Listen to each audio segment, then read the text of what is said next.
విజయ్ దేవరకొండ. విజయ్ గురించి ఒక మాట చెప్పాలి. వీళ్ళ ఫాదర్ నేను రూమ్మేట్స్మి. ఒక 3 రోజులు మిస్ అయ్యాడు. ఏంది గోవర్ధన్ అన్న రాలేదు అన్న. నా కొడుకు పుట్టాడు అన్నాడు. అది హీరో పుట్టాడా అన్న. మీ నాన్న అడుగు చెక్ చేసుకో అన్నాను అనలేదా. విజయ్ అన్నాడా? అది గుర్తుపెట్టు. నా జీవితంతో నేను ఏదైనా అంటే అవుద్ది. నాకు అబక్కన అట్లా వస్తుంది. నేను అంత ఎమోషన్ పర్సన్ని. ఈ లిటిల్ హార్ట్స్ గురించి మాట్లాడతా. సరే, ఓజీ గురించి చెప్తాను ఒక నిమిషం.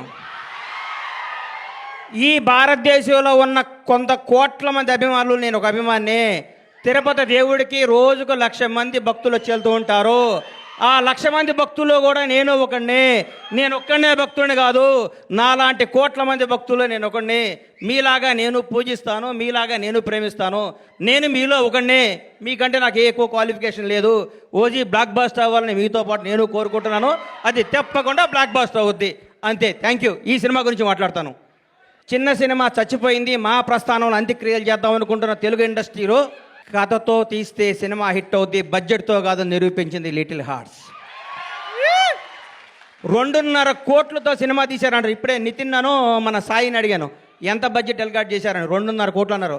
ఒక పెద్ద సినిమా షెడ్యూల్ వేసుకొని 3 రోజులు షూటింగ్ క్యాన్సిల్ అయితే 2.5 కోట్లు అవుతున్నాయి. ఈ రోజుల్లో 2.5 కోట్లతో 50 కోట్లు కలెక్ట్ చేసే సినిమా తీశారంటే hats off to little hearts team.